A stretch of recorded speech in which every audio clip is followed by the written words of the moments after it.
Hi friends, welcome to our channel Tiru teaching vlogs. AP TET DSC 2024కి సంబంధించి English methodology bits plus class. గత వీడియోలో only class చెప్పడం జరిగింది, అది పార్ట్ 1గా. ఎక్కువ మంది సార్ బిట్స్ కూడా తయారు చేయడం అడుగుతున్నారు కాబట్టి గత వీడియోకి సంబంధించిన బిట్స్ ప్లస్ కొత్తగా తయారు చేసిన క్లాసు, నెక్స్ట్ వీడియోలో ఈ క్లాస్ సంబంధించిన బిట్స్ మరి కొత్తగా తయారు చేసిన క్లాసు ఇలా అప్లోడ్ చేద్దాం అనుకుంటున్నాను. మరి మీరేమంటారు కూడా కామెంట్ రూపంలో తెలియచేయండి. ఇంకా ఈ బిట్స్ అనేవి మీకు నచ్చినట్లయినా, మన క్లాస్ కూడా నచ్చినట్లయితే మన ఛానల్ సబ్స్క్రైబ్ చేయండి, లైక్ చేసి మీ ఫ్రెండ్స్ అందరికీ షేర్ చేయండి. అది వాళ్ళకి మరి నాకు కూడా చాలా ఉపయోగపడుతుంది. ఇంకా ముందుగా బిట్లు చూద్దాం, తర్వాత క్లాస్ చూద్దాం.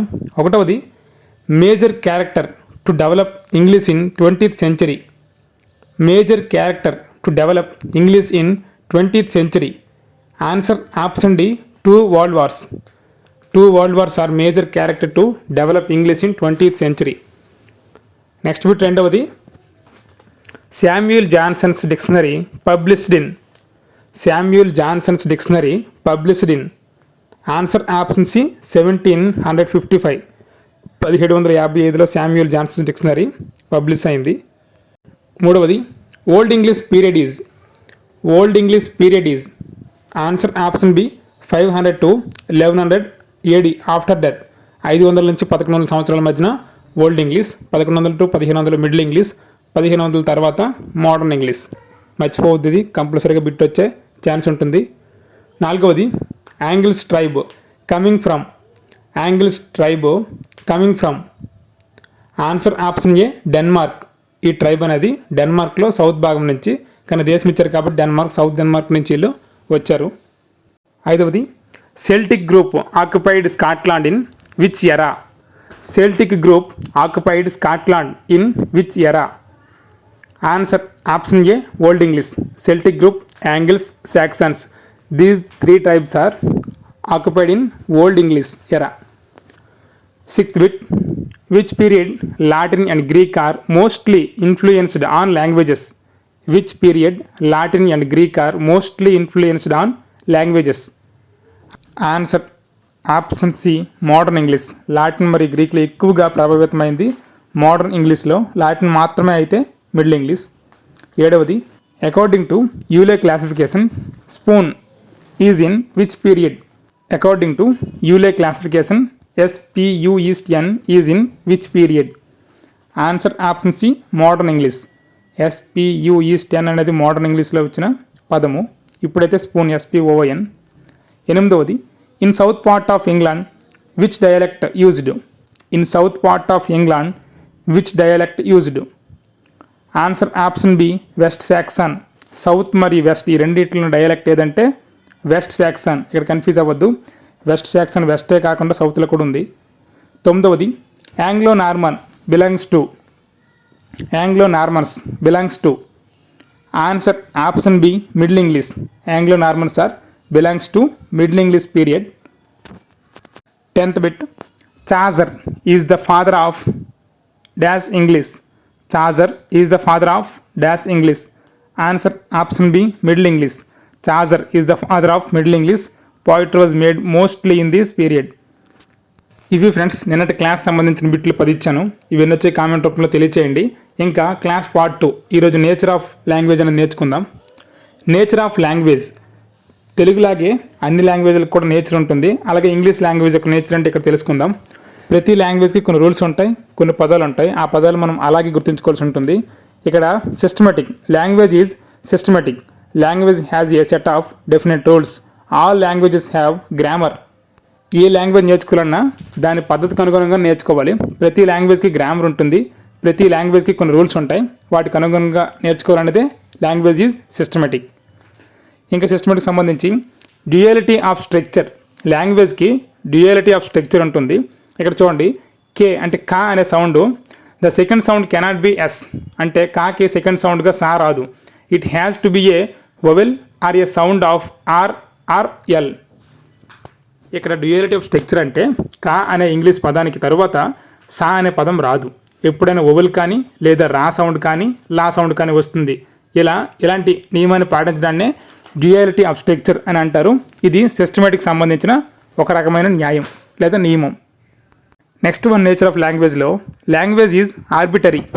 ఆర్బిటరీ సంబంధించి అంటే భ్రమణం చెందుతుంది. Some object or animal has different names is called language is arbitrary. ఒకే సంబంధించిన వస్తువుకి కానీ ఒక జంతువు పేరుకి కానీ రకరకాలైన లాంగ్వేజ్లో రకరకాలైన పదాలు ఉంటాయి, దాన్నే ఆర్బిటరీ అని అంటారు. ఇక్కడ చూసుకుంటే తెలుగులో పిల్లి అంటాం, హిందీలో బిల్లి, కన్నడలో బిక్కు అంటాం, తమిళ్ మరియు మలయాళంలో పూణే అంటారంట, గుజరాతీలో బిల్లాడి. ఇలా ఒకే రకమైన పదానికి రకరకాల భాషల్లో రకరకాలైన పదాలను పిలుస్తాం, దాన్నే ఆర్బిటరీ అని పిలుస్తాం. ఇంకా ఆర్బిటరీలో ఒనోమోటోపిక్ వర్డ్ అని అంటారు, దీన్నే ఈకో వర్డ్స్ అని పిలుస్తారు. ఒనోమోటోపిక్ వర్డ్ అంటే echo word, such as buzz of bees, hiss of the snakes, mew of the cats, chirping of the birds. రకరకాలైన జంతువులు చేసే రకరకాలైన శబ్దాలని ఈకో వర్డ్స్ అంటారు. Echo words are not the same in all languages. అన్ని రకాల భాషల్లో ఈకో వర్డ్స్ ఒకేలాగా ఉండవు. Language is displacement. ఇక్కడ మూడో నియమం డిస్ప్లేస్మెంట్ అంటే స్థానభ్రంశం చెందుతూ ఉంటుంది. ఇక్కడ దాని గురించి చూడండి. Welcome, able to talk of past, future and also about places that are away from us is called language is displacement. ఇక్కడ డిస్ప్లేస్మెంట్ అంటే ఏం తెలుపుతుందంటే మనము భూతకాలము, భవిష్యత్ కాలము, ప్రజెంట్ ఉన్న కాలం గురించి, ఇక్కడ లేని వస్తువుల గురించి కూడా మాట్లాడగలుగుతాం. దీన్నే డిస్ప్లేస్మెంట్ అంటారు. Language is displacement. You can describe a place you visited several days ago. చాలా రోజులు ముందు విజిట్ చేసిన ప్లేస్ గురించి కూడా మనం అనర్గళంగా చెప్పగలం, అది కూడా డిస్ప్లేస్మెంటే. It is not necessary for an object to be in front of us to talk about it. అంటే మన ముందు ఏదైనా వస్తువు ఉంటే దాని గురించి మనకు ఆటోమేటిక్గానే తెలిసిపోతుంది, దాని గురించి మరలా స్పెషల్గా ఇది పెన్ ఇది పెన్సిల్ అని చెప్పక్కర్లేదు. దానిని కూడా లాంగ్వేజ్ ఈజ్ డిస్ప్లేస్మెంట్ అని అంటారు. ఇందులో ఏ రకమైన బిట్ ఇచ్చినా డిస్ప్లేస్మెంట్ కింద వస్తుంది. సపోజ్కి ఇక్కడ ఎలా బిట్ వస్తుందంటే, రాజు అనే వ్యక్తి భవిష్యత్తులో తాను ఏమవుతాడో ఊహించుకొని ఒక వాక్యాన్ని చెప్పగలిగాడంటే అక్కడ లాంగ్వేజ్ పరంగా ఏ యొక్క నియమాన్ని పాటించినట్టు అంటే అది డిస్ప్లేస్మెంట్ అని అర్థము. అలా కాకుండా ఒక వస్తువు తన ముందు ఉంటే దాని పేరు చెప్పకుండానే దాని గురించి చెప్తున్నాడన్నా అది కూడా లాంగ్వేజ్ ఈజ్ డిస్ప్లేస్మెంట్. ఇలా లాంగ్వేజ్ డిస్ప్లేస్మెంట్ అనే దానికి అప్లికేషన్ టైప్ బిట్స్ కూడా రావచ్చు. నెక్స్ట్ డిస్ప్లేస్మెంట్లోనే బీస్ వ్యాగిల్ డ్యాన్స్. మనకు తెలుసు కదా, తేనెటీగలు వ్యాగిల్ డ్యాన్స్ చేస్తాయి. Waggle dance is also displacement. Communication of sources of honey and the distance as well as the amount of money available using dance called waggle. Waggle dance అంటే communication, అంటే తేనెటీగల మధ్యన జరిపే కమ్యూనికేషన్. హనీ ఎంత ఉంది, ఎంత దూరంలో ఎంత హనీ ఉంది అని తెలుసుకోవడం కోసం, వాటి మధ్యన సంభాషించడం కోసం చేసేదే వ్యాగిల్ డ్యాన్స్. ఇది కూడా language is displacement. Next one, language is creative, సృజనాత్మకమైనది. అదేంటో చూద్దాం. This means that each sentence we use in our daily life is a new sentence. అంటే మన జీవితంలో ఉపయోగించే ప్రతి సెంటెన్స్ని కొత్తగా ఉపయోగిస్తాం. We may repeat the sentence but may not do so exactly the same way we uttered in the first time. అంటే ఒక వాక్యాన్ని ఇంకోసారి ఉపయోగించినప్పుడు అదే విధమైన పద్ధతిలో ఉపయోగించము. అది కూడా లాంగ్వేజ్ ఈజ్ క్రియేటివ్, సృజనాత్మకమైనది. This is called language is creative. అంటే ఒకసారి ఉపయోగించిన ఒక పదాన్ని ఇంకోసారి వేరేలాగా ఉపయోగిస్తాం, వేరేలాగా పలుకుతాం కూడా. దీన్నే క్రియేటివ్ అని అంటాము. Next one, language is redundancy. ఈ రిడెండెన్సీ క్రియేటివ్ దగ్గరగా ఉంటాయి, ఎక్కడే బిట్ పోయే ఛాన్స్ ఉంటుంది కాబట్టి కొంచెం జాగ్రత్తగా వినండి. Language repeats it self. దానికి అనుగుణంగానే రిపీట్ అవుతూ ఉంటుంది. This comes as a sharp contrast to the previous feature called creativity and supports it. అంటే ఈ రిడెండెన్సీ అనేది ఈ క్రియేటివ్కి కొంచెం భిన్నంగా ఉంటుంది, కానీ ఈ క్రియేటివ్ని రిడెండెన్సీ అనేది సపోర్ట్ చేస్తూ ఉంటుంది. అది ఎలాగో చూడండి. Language has the ability to repeat an idea without using the same words and structures. అంటే మన దగ్గర ఒక విషయం ఉంటే ఆ విషయాన్ని చెప్పేటప్పుడు ముందు మనం ఎలా చెప్తామో అదే పదాలు కాకుండా వేరే పదాలను ఉపయోగించి కూడా అదే విషయాన్ని మనం చెప్పగలము. దీన్నే లాంగ్వేజ్ ఈజ్ రిడెండెన్సీ అంటారు. దీనికి క్రియేటివిటీ కూడా ఉంటుంది కాబట్టి క్రియేటివిటీ అండ్ రిడెండెన్సీ రెండు అంటారు. నెక్స్ట్, నేచర్ ఆఫ్ లాంగ్వేజ్లో లాంగ్వేజ్ ఈజ్ ఎక్స్టెండబుల్, అంటే విస్తరించి రాయగలము. This feature also lends the language to be creative. విస్తరించి రాయడం కూడా క్రియేటివ్లో భాగమే. Next, language transmits culture. మన సంస్కృతిని ప్రతిబింబిస్తుంది. థ్యాంక్ యూ, సారీ మనం అవతల వ్యక్తి దగ్గర మాట్లాడేటప్పుడు. We use to a sign of culture of the language we learn. మనం ఏం నేర్చుకుంటామో మన సంస్కృతి నుండి దాన్నే ప్రతిబింబించేలా మన లాంగ్వేజే మనల్ని చెప్పేస్తుంది అనేది language transmits culture. Next one, language exhibits ప్రీవారికేషన్. ఈ పదం కూడా గుర్తుంచుకోండి, 2-3 సార్లు ఇది బిట్ అయితే రావడం జరిగింది. Language exhibits ప్రీవారికేషన్. అసలు ప్రీవారికేషన్ అంటే prevarication means an ability to tell లైస్, అంటే అబద్ధాలు చెప్పే కళనే ప్రీవారికేషన్ అంటారు. అది మన భాష వలన మాత్రమే మనకి వస్తుంది, మాతృభాష వలనే. These are very important concepts in nature of language. Creative, redundancy, displacement, arbitrary, systematic, ఇవన్నీ చాలా గుర్తుంచుకోవాల్సిన పదాలు. ఇందులో డైరెక్ట్ లైన్ టు లైన్ ఇచ్చి అది దేనికి సంబంధించిన నేచర్ అని అడగొచ్చు, లేదా అప్లికేషన్ బిట్ అని అడగొచ్చు. ఎలా ఇచ్చినా మనం చేయగలగాలి. ఇక్కడ ప్రీవారికేషన్ అంటే prevarication means an ability to tell lies, అబద్ధాలు చెప్పే సామర్థ్యమే prevarication. Next one, English uses Roman script. English అనేది ఏ స్క్రిప్ట్ అంటే రామన్ స్క్రిప్ట్లో రాయబడే ఒక భాష. English itself is one such language. దానికే అదే ఒక భాష, కానీ ఎవరి స్క్రిప్ట్ వాడుతుందంటే Roman script. Importance of learning English language as a second language in India. భారతదేశంలో సెకండ్ లాంగ్వేజ్గా ఇంగ్లీష్ని ఉపయోగిస్తున్నారు. దాని ఉపయోగాలు, దాని ముఖ్య ప్రాముఖ్యతలు ఇక్కడ చూద్దాం. ఏ 5-year child who enters the school already knows nearly 300 to 350 words in English that have entered Telugu English. అంటే ఇంగ్లీష్లో ఉపయోగించిన పదాలు తెలుగులో కూడా అర్థాలు తెలిసి దాదాపుగా స్కూల్లో ఎంటర్ అయిన ఒక విద్యార్థికి 300 నుంచి 350 పదాలు తెలిసి ఉంటాయని ఇంగ్లీష్ ఒక సర్వేలో వెల్లడించారు. ఇది కూడా బిట్టడగొచ్చు. ఎన్ని పదాలు అంటే 300 నుంచి 350 స్కూల్లో ఎంటర్ అయిన విద్యార్థికి. English are preferred in jobs than those who do not know English. It is called language of opportunity. Language of opportunity అని ఇంగ్లీష్ని ఎందుకంటారంటే ఇంగ్లీష్ వచ్చేవారికే ప్రిఫరెన్స్ ఎక్కువ ఇస్తారు రాని వారికంటే. English is the language of business. It is the language of travel and tourism. It is a major language of mass media and publication. It is the major language of education. ప్రతి రంగంలోనూ ప్రపంచవ్యాప్తంగా ఎక్కువ English ఉంది కాబట్టి ఈ రకరకాలైన terms of ఇంగ్లీష్ని మనం నేర్చుకోవాలి. దానికి సంబంధించిన అప్లికేషన్ బిట్స్ అడిగినా మనం చేయగలగాలి. ఇంకా ఉంది continuation. Principles of learning English language. అసలు లాంగ్వేజ్ నేర్చుకోవడంలో ప్రిన్సిపల్స్. Behavioural psychologists. బిహేవియర్ అంటే ప్రవర్తనవాద మనోవిజ్ఞాన శాస్త్రవేత్తలు ఏమన్నారో చూద్దాం. Skinner was the chief among them and several others like Koffka, Watson supported his theory. ఈ ప్రవర్తనవాద మనోవిజ్ఞాన శాస్త్రవేత్తలు స్కిన్నర్ వీళ్ళకి చీఫ్, వాట్సన్, కాఫ్కా కూడా ఇందులో సభ్యులు. వాళ్ళు ఎవరెవరు ఏమన్నారు, ఏ శాస్త్రవేత్తలు ఏమన్నారు కూడా ఈ వీడియోలోనే మీకు చివరి వరకు ఇచ్చాను, అవి కూడా చూడండి, మిస్ అవ్వద్దు. Skinner believes that language is more habit formation. Skinner believes that language is more habit formation అంటే రోజు చేయడం వలన ఇంగ్లీష్ కాదు ఏ లాంగ్వేజ్ అని వస్తుందని స్కిన్నర్ అభిప్రాయం. The repetition make us learn it very well. Repetition అంటే ప్రతిసారి పునరావృతం చేయడం వల్లనే భాష అనేది అభివృద్ధి చెందుతుందని స్కిన్నర్ యొక్క వాదన. ఈయన ఒక ప్రవర్తనవాది. నెక్స్ట్, behaviour psychologists are believe that we learn only what we practise or thought just like parrot. ఒక ప్యారెట్ ఎలాగైతే నేర్చుకొని మాటికి నేర్చుకొని రిపీట్ చేస్తూ ఉంటుందో అలాగే లాంగ్వేజ్ నేర్చుకుంటామని వాళ్ళ యొక్క అభిప్రాయం. There is no place for thinking in this theory of learning. వాళ్ళ దృష్టిలో అసలు థింకింగ్కే ఇక్కడ ఆస్కారం లేదు, ఓన్లీ హ్యాబిట్ ఫార్మేషన్ వలన లాంగ్వేజ్ నేర్చుకుంటామని బిహేవియర్ సైకాలజిస్టులు అభిప్రాయం. ఒకవేళ బిహేవియర్ సైకాలజిస్టుల యొక్క అభిప్రాయంలో మైనస్ పాయింట్ ఏదైనా ఉందంటే అది there is no place for thinking, అది గుర్తుంచుకోండి. కాగ్నిటివిస్ట్స్ అంటే ఇక్కడ సంజ్ఞానాత్మకవాదులు. Language learning involves a lot of thinking. వీళ్ళ అభిప్రాయంలో థింకింగ్కే ఎక్కువ ఇన్వాల్వ్మెంట్ ఇచ్చారు. A child listens to the language from its birth.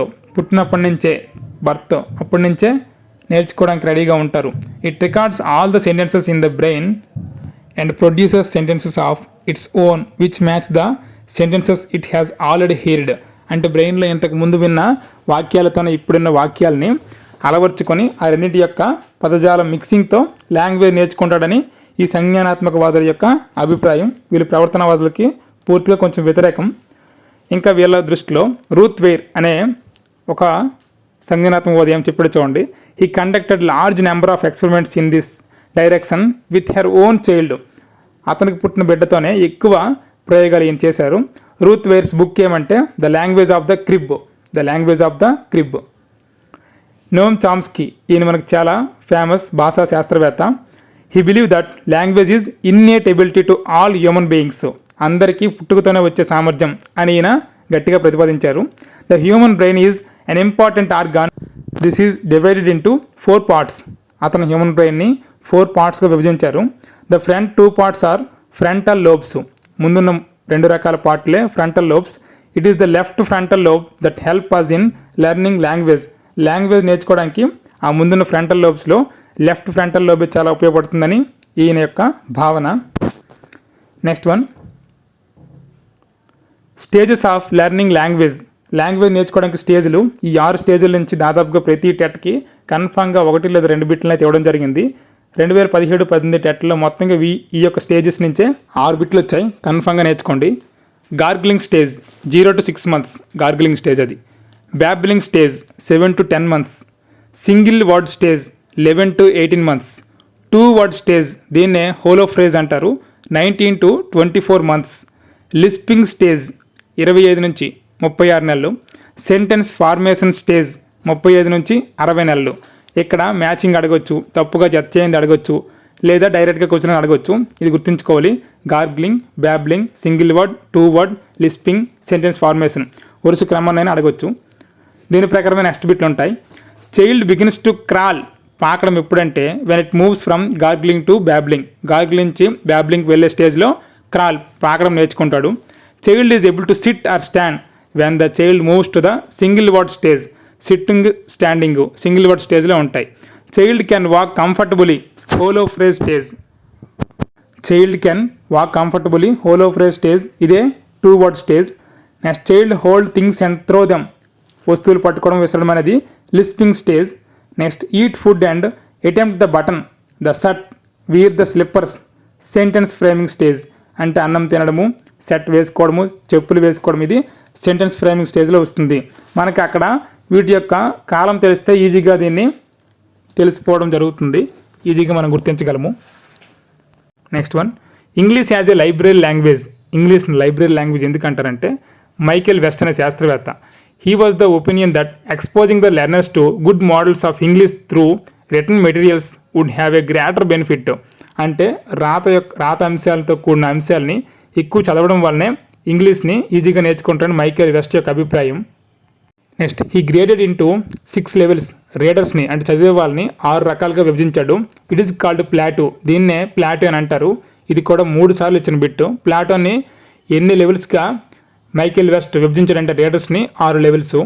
His contribution become popular as the new method of reading మెథడ్గా ఇతని మెథడ్నే చెప్పుకుంటారు.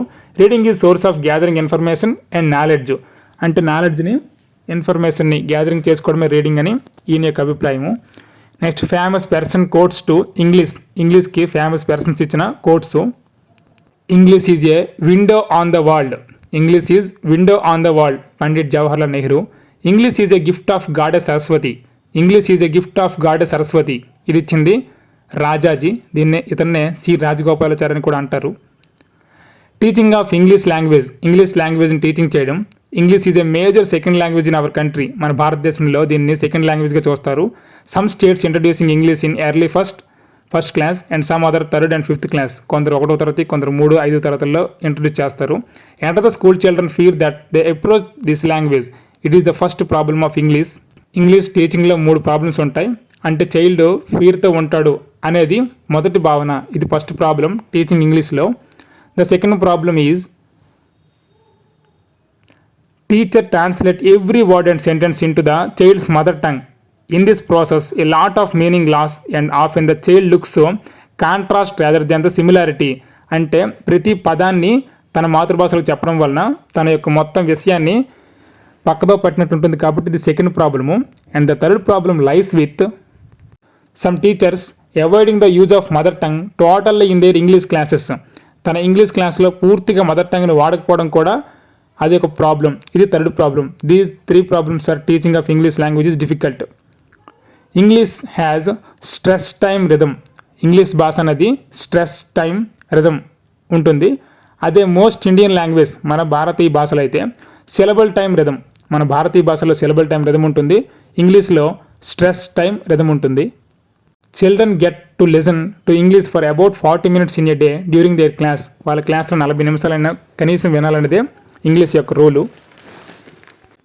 ఇవి ఫ్రెండ్స్ ఈరోజు ఇంగ్లీష్ క్లాస్ మరియు బిట్స్. ఇవన్నీ మీకు నచ్చినట్లయితే మన ఛానల్ సబ్స్క్రైబ్ చేయండి, లైక్ చేయండి, షేర్ చేయండి. నెక్స్ట్ వీడియోలో ఇంగ్లీష్ మెథడాలజీ, బిట్స్ మరియు క్లాస్ పార్ట్ 3తో మీ ముందుకు వస్తాను. అంతవరకు stay tune. Thank you for watching. Please subscribe, like, share our channel. Thank you one and all.